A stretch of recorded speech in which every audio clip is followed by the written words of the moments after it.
Welcome to Blue Dirt, the podcast that digs deep into the foundation of commercial real estate investing. Unlike most real estate shows that focus on deal making and market trends, Blue Dirt gets into the nuts and bolts of what truly builds long-term value, the building itself. We break down how to spot deferred maintenance before it costs you, why a solid preventative maintenance program is a game changer, and how triple net leases can maximize your investment returns. We'll also explore the importance of strong landlord-tenant relationships and how they drive stability and growth in your portfolio. Whether you're a seasoned investor or just getting started, Blue Dirt gives you the practical knowledge to make smarter, more profitable decisions in commercial real estate. It's time to get your hands dirty and build value from the ground up. Let's dig in. Welcome to this episode of the Blue Dirt Podcast, where even idiots can make a killing in commercial real estate. Today, we're going to talk about one of our recently acquired properties. It's property in Pensacola in a more of a historic type district. And it used to be a barbershop. And Don and I had exited a sale of a property where we had some money, and that was still within a 1031 exchange period. A 1031 exchange is where you can sell a property and invest into a like kind asset, deferring your taxes or kicking that tax can down the road. But you have some guidelines that you have to stay within, certainly time-wise. And so we were within that timeline, and we found a property. Probably would not have been our normal targeted property, but we were able to pay cash for it and not really worry about holding costs from a mortgage standpoint. It certainly have holding costs in property taxes and insurance, but it was just something that we decided, let's go for it. So we'll start off with some basic metrics. The asking price was $135,000, which happened to be, it is a small property, which is 992 square feet. So that made the price per square foot $136.09. We purchased it on October 1st, 2022. We had, that was the effective date of the contract. We put $10,000 down as our earnest money deposit. We literally had a 14-day due diligence period and closing in 39 days. So we ended up closing on November 9th, 2022. We consider this building a retail building. It was one of those old shotgun style houses that you might see in New Orleans. So very long and narrow. It was a former barbershop called Beano and Al's Barbershop, kind of a cool spot within the Belmont DeVilliers neighborhood in Pensacola. It was built in 1938, sits on 0.1033 acres. And the reason why we liked it was that area we look at as a growth area. It's not going to see phenomenal growth, but we think that over time, it's just going to continue to click up in value. And I think over time, we're going to have, it'll be just a good asset for us. At the time of purchase, it was empty, so zero occupancy, and then we talked about the value from the 1031 exchange from a property on P Street. So, building needed a lot of work. Don, tell us about the building and tell us about the condition that you had to work with. Yeah, it's definitely a little different compared to what our normal commercial assets are, because it's really just an old house, right? And that was kind of one of the reasons that we actually did like it. It was in this area, kind of really walkable. It seems like historically there was a lot of unique things happening there back in the 50s, 60s. And the residential in that area is really getting developed. So we said, hey, this is a cute little area. Let's dive in. And really it was just a home remodel almost, to say the least. The biggest challenge that we found with that one was there was pretty extensive termite damage causing, some foundation issues, and came back through, repaired all of it structurally, put a new roof on it. We added some wall mounted HVACs, almost like more of like a P-TAC, something like that you would see. So That was not our normal. A PTAC system is what you might see in a hotel, the window unit that kind of sits there, but you can still have a thermostat control. That is what they typically would call a PTAC. Yeah. And it does both heating and cooling, but it's just, we're used to these bigger systems, but it was just something that fit the space and also had to meet the electrical needs that they had in place there because it just doesn't have a lot of power. Limited electrical needs. I don't even know if it was a 100 amp panel. It seemed like it was a 50 amp panel. Something else, when we came back, we recognized that it did have the termite damage. So once we put the new roof on, we really wanted to add gutters. And that's something that I can tell that I'm getting older because I get really excited about gutters. Getting well, but explain why gutters would help with termites. What's happening with this one is where the roof was ending and terminating was basically right where the siding was. And as that fall came and here in Pensacola, we're in a very heavy, rich termite area. It's just moistening that wood, really preparing the environment for termites. And with coming back with gutters, which every gutter needs to have gutter guards. There's no reason to get up there and clean gutters. So make sure you always get gutter guards. Is really taking that water and just diverting it away from the building, keeping the building as dry as possible. If you keep the building dry and you're removing really the food for the underground termites to come up through, that's what is one of the best things you can do. If you have leaky faucets or spigots on the outside of the house, if there's something going on and you're consolidating moisture close to the building, you're inviting and creating an environment right for termites. So that was one thing. They were like, hey, we're already prone here. Let's remediate this damage and let's get this water away from the building. So other than that, I mean, it really did need quite this episode brought to you by Blue Angel Gutters. Call Jack O'Neill. Yes, he did my house. He did several of our properties. Yes, he did. He's which I actually need to call him for another property now that I think about it. That we're looking at today for that library. So they need gutters. But yeah, it was just a very unique property. Needed all the normal stuff: new roof, HVAC. Where our position kind of ended was we were delivering it in that vanilla box that sometimes we'll talk about. And with a lot of the existing conditions that the barbershop had, but we had no idea what kind of tenant was ultimately going there. We knew it was a cool little retail area, but we just didn't know what kind of retailer. And you can go really a wide range of uses based on electrical needs and so on. Right. And so, again, like Don mentioned, we're preparing the building for any tenant and not knowing ultimately where we'd land. So I'm going to dive back into the financial model for a second. So we walked through what we paid for it. The renovation cost turned out to be $62,420, which added on a price per square foot, that's $62.92. So our total all-in cost for this property was $199.01, $199 a square foot. Okay. So we ultimately, and we had to project an NOI, a net operating income. And so when we're running our model, we want to know where we're going to get to on a return on investment. So in this case, we just kind of made some guesstimates that we would get a decent tenant in there.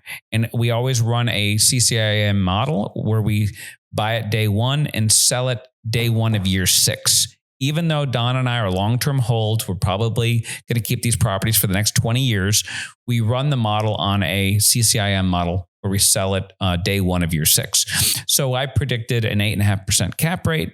So that would put a sale price of $234,713,000 and a 5% of closing costs. And, anyways, because we paid cash, the internal rate of return isn't as sexy, but our cash on cash based on that model was 12.95% over a 5-year hold. We ultimately ended up leasing it to a great tenant called Pacific Cava. They took over the property April 1st, 2013. And they quite honestly, are a fantastic tenant. They have a really great following. They have a passion for their business. They have 2 locations, and they're just great people. So we've been very fortunate. Don, why don't you talk about some of the relationships? And by the way, sometimes it's a struggle. We don't take it personally. It's just that everybody gets in and everybody wants to have the best experience and the best building. So why don't you talk about some of the things that you had to deal with that tenant and what they did, what you did, where you might have gone above and beyond what the lease called for. Talk about a little bit of that. Yeah, there's a few areas that you're always trying to just keep in mind long term, right? So there may be areas that we give a bit more. I mean, you don't want to make it to just, hey, roll over and give everything you have, but you have to keep the long game in mind. We came in, new drywall throughout the space, and there was a couple areas that, hey, can you do this drywall ceiling over what was there? Sure, we'll add that. They wanted us to re-insulate some of the walls, and due to the type of construction, it was a lot of the wood slats, so it wasn't it wasn't easy at all to pull these wood slats off to then put bat insulation in the walls. So we couldn't do that. So we had to spend a little bit more money and do a blown-in insulation in the attic to help with them. And as we turned over the space, kind of with our landlord work letter being complete beyond that, they had needs for, because they're a coffee shop really at heart, at least that's the way that the city sees it, right? Right. Their needs for power and their needs for plumbing were more severe than a barber shop because you need the little grease trap, you need the 3-compartment sink. So as they were getting into this, it wasn't something they were familiar with. They're not used to going to the city, doing the drawings, submitting all this, walking through and pulling permits. So they ran into a few issues down there and ultimately got kind of their hands slapped. And fortunately, the city ended up coming back, was very gracious, showed them how to get the electrical done because they had to upgrade the service. Like we talked about, it was probably 100 amp service. And for their needs, they had to go to 200 amps.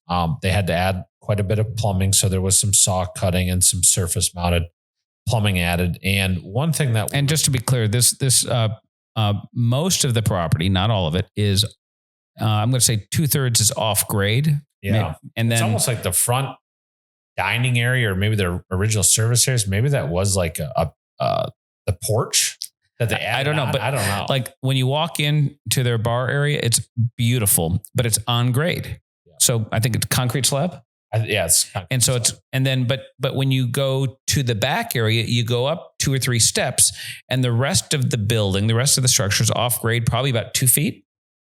Yeah, it's about 2 foot. And so that's where the restrooms are. That's where their lounging areas are. And they just, cool spot. They did a great job. We went there on a date night one night and just went in the back and hung out.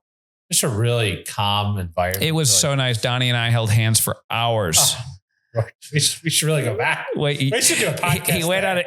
You have to clarify. You went on a date night with your wife. I thought I said that. Did I you not didn't. Say you that? said we went on a date night.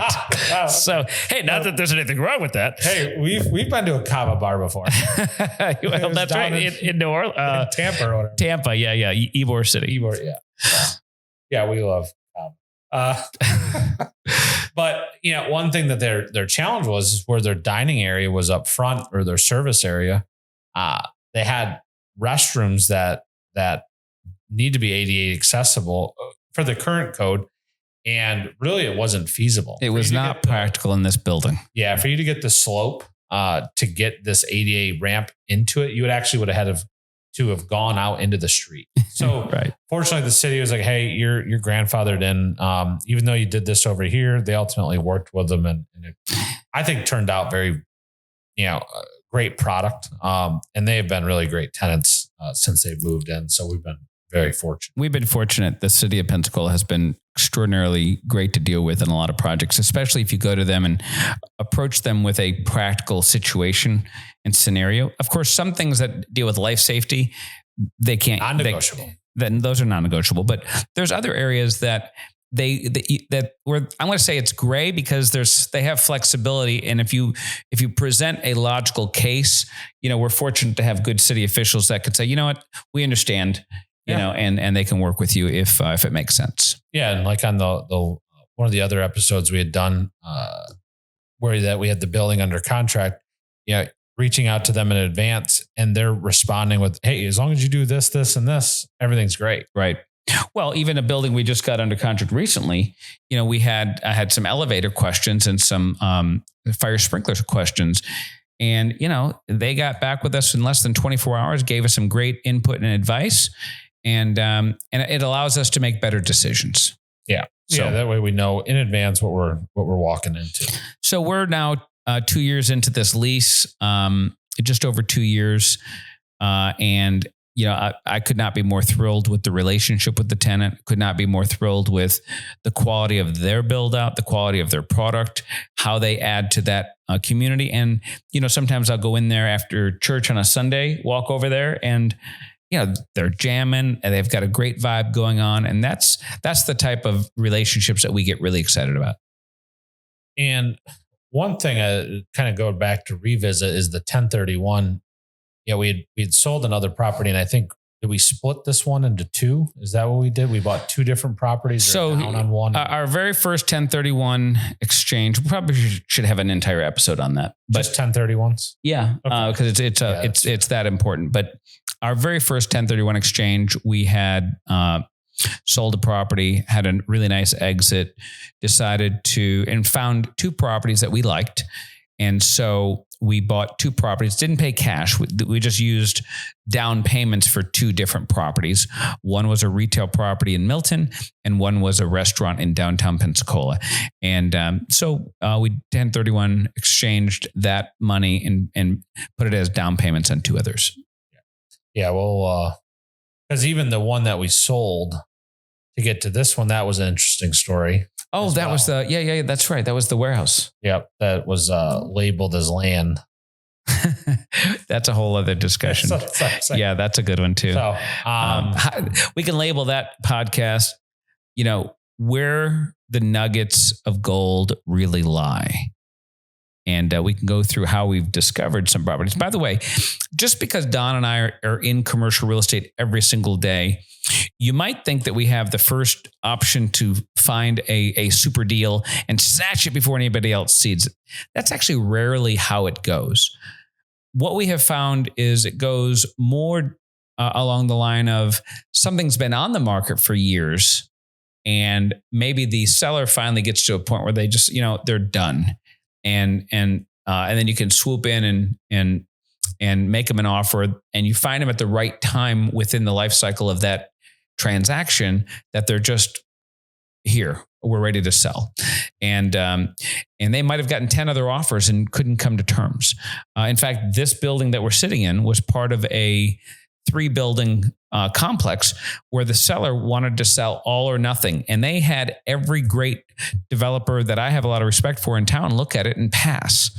And about 3 years later, we ended up buying it, and it has worked out unbelievably well for us. So we can talk about that in a different episode. But one thing that it doesn't go as much into the financials, it doesn't go really into the building or structure with this property we're talking about in this episode, that I thought, I haven't participated as much as you have, is really investing in the community.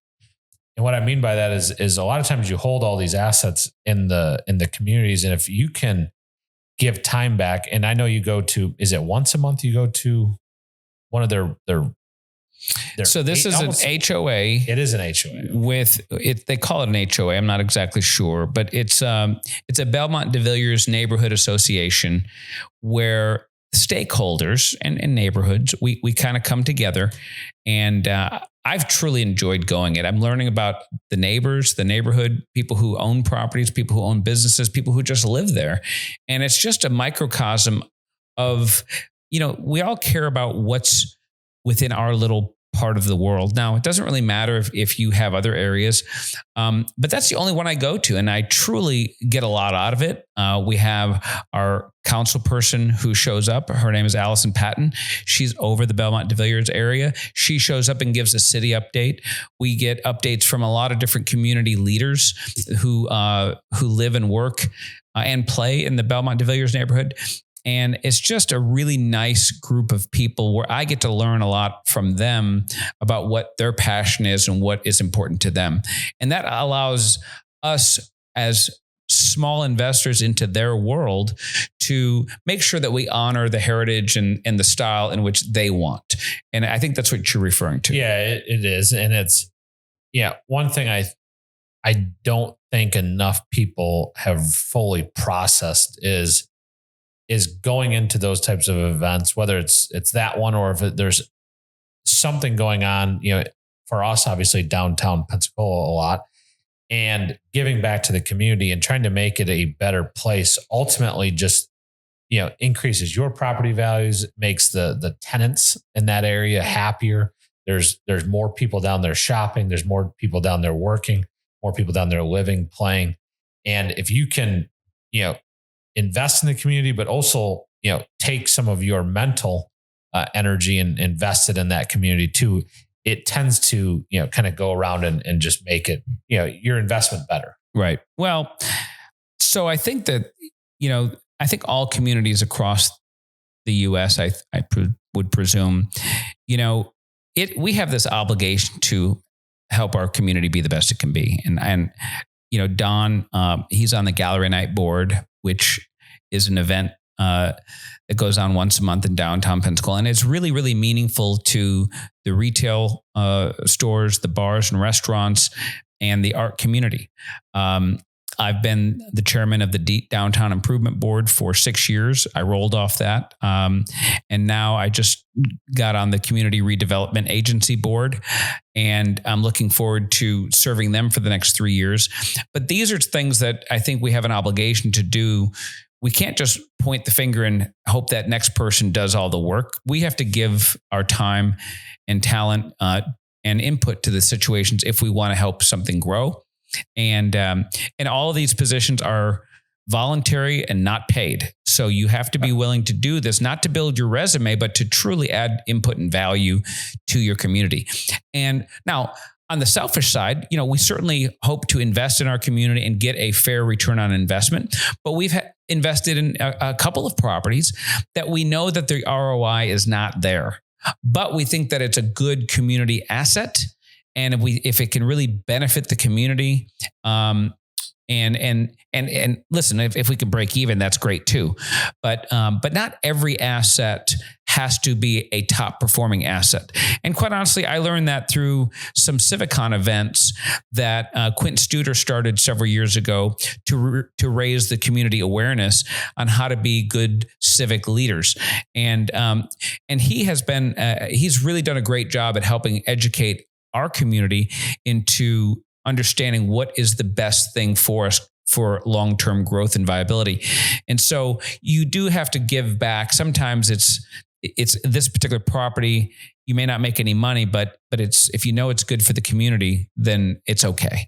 And so now you have to make up for it with other properties. And we're in a fortunate position to be there. Yeah, we're not in this for the charity at the end of the day. Right. You still need to make a fair return. Right. So yeah, but it was something that it is a little bit, off topic, but still feeds into really your overall assets and portfolios if you're trying to get those boosted and give back to the community simultaneously. Well, that wraps up another episode of the Blue Dirt podcast, whatever it's called, where even idiots can make a killing in commercial real estate. So we'll see you next time. That's right. That's a wrap for this episode of Blue Dirt. We're here to help you build smarter, invest wiser, and create long-term value in commercial real estate, one solid foundation at a time. If you found today's insights useful, be sure to subscribe so you never miss an episode. And if you know somebody who could benefit from these discussions, share Blue Dirt with them. Got questions or topics you'd like us to cover? Reach out. We'd love to hear from you. Until next time, keep digging deep, stay sharp, and remember, real value is built from the ground up. See you on the next episode.